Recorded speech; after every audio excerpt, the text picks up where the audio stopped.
নমস্কার বন্ধুরা, আমার চ্যানেলে তোমাদের সবাইকে স্বাগত।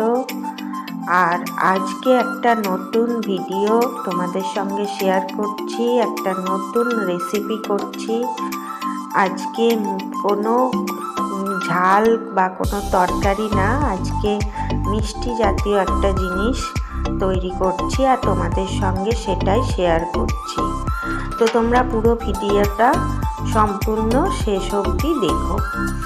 আমি প্রথমে দুধটা জাল দিয়ে নিচ্ছি, আর এপাশে আমি 1 কাপ ময়দা নিয়েছি, আর তার সঙ্গে ওর মধ্যে 1/2 কাপ মতো সুজি ওর মধ্যে মেশাবো। তারপর এর মধ্যে একটুখানি মৌরি দেব, আর সামান্য একটু লবণ দিতে হবে। তো লবণটা তোমরা ব্যাটারটা তৈরি হয়ে যাওয়ার পরেও দিতে পারো। তো তোমরা বুঝতেই পারছো কি বানাচ্ছি। আজকে বানাচ্ছি হলো কলা দিয়ে মালপোয়া, আর এর মধ্যে আমি 3টে পাকা কলা দিয়েছি। আর কলাগুলো আমার ঘরে ছিল, এই 3টে পাকা কলা, মানে অনেকটা পেকে গেছিলো।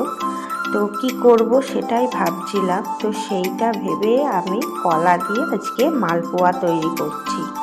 আমার নিজের মতো তৈরি করছি, আর এই প্রথম আমি করছি। এর আগে মালপোয়া আমি কোনোদিন করিনি। তো দেখা যাক কেমন হয়, তোমাদের সঙ্গে সেটা পুরোটাই তোমাদের সঙ্গে দেখাচ্ছি। আর এবার এর মধ্যে অল্প একটু চিনি দেবো, দিয়ে ভালো করে এবার এইটাকে মেখে নিতে হবে কলার সঙ্গে।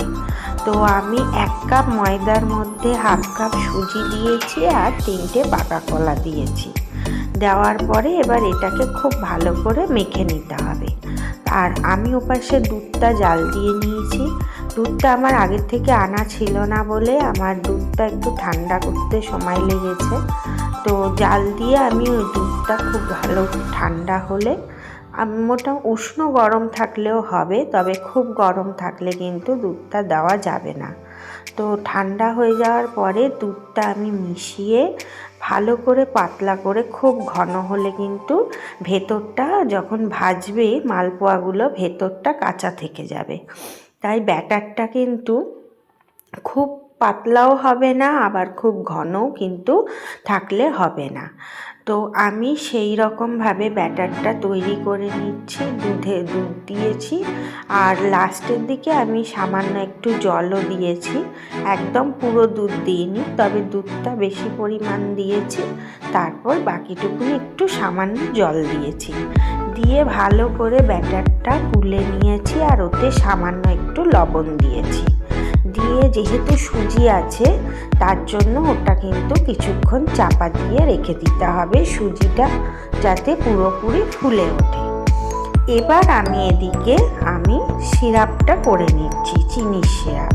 তো আমি এর মধ্যে 1/2 কাপ জল দিয়েছি, এবং সেই মাপেরই চিনি দিয়েছি, এবং তার সঙ্গে আমি কটা গুড়ের বাতাসাও দিয়ে দিয়েছি। দেওয়ার পরে সম্পূর্ণ বাতাসা আর চিনি একসঙ্গে গলে গেলে আমি ওর মধ্যে কিন্তু 2টো এলাচ ফাটিয়ে দিয়েছি, এলাচের গন্ধটা যাতে ওর মধ্যে চলে যায়।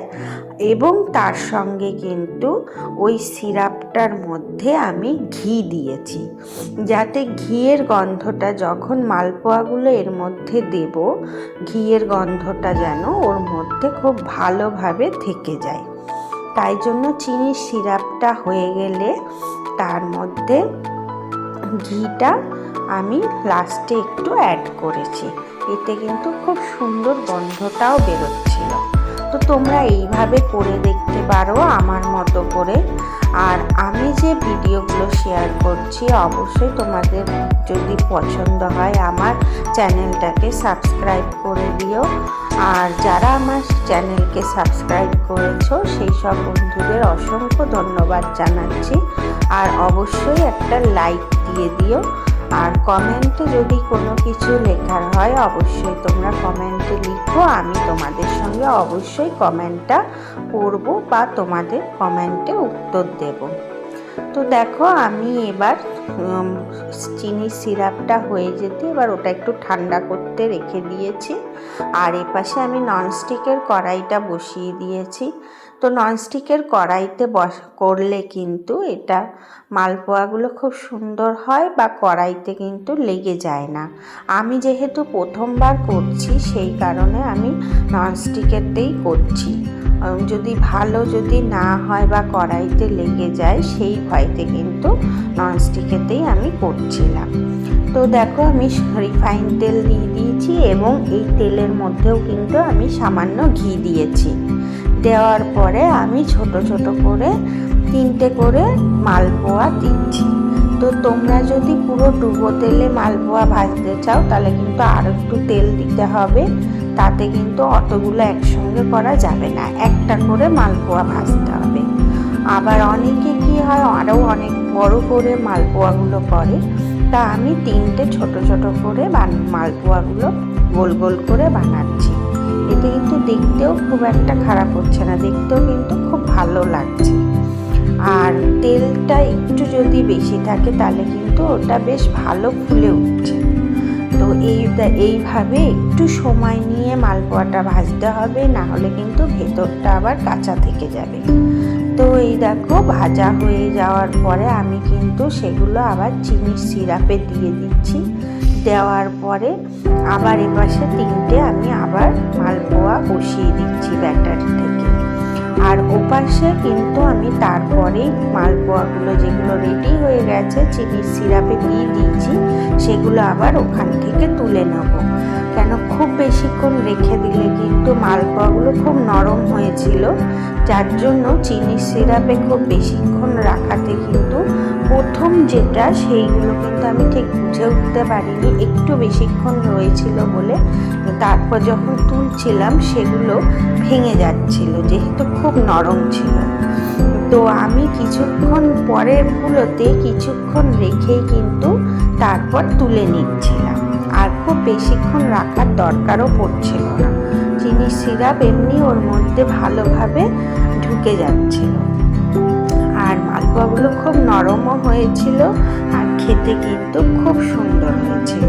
আর এই যে ঘিয়ের গন্ধটাও খুব ভালো বেরোচ্ছিল। তো তোমাদের কেমন লাগলো ভিডিওটা অবশ্যই জানিও কিন্তু। আর এইভাবে মালপোয়াটা আমি প্রথমবার কিন্তু বানালাম। তো তোমাদের কেমন লাগলো আর এরকমভাবে কেউ বানিয়েছো নাকি অবশ্যই তোমরা জানিও। আর এটা তো আমি কলা দিয়ে বানিয়েছি, এটা কলা না দিয়েও কিন্তু বানানো যায়। তো আমি আজকে এখন শীতের সময়ে এই প্রথম মালপোয়া করলাম এবং মালপোয়া থেকে শুরু করলাম। এরপরে আরও অন্য কিছু মিষ্টি জাতীয় রেসিপি করব এবং তোমাদের সঙ্গে সম্পূর্ণটাই শেয়ার করব।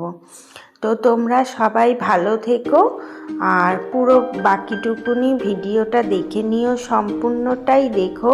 আর আমি এইভাবে কিন্তু অল্প অল্প করে অনেকগুলো মালপোয়া কিন্তু করে নিয়েছিলাম।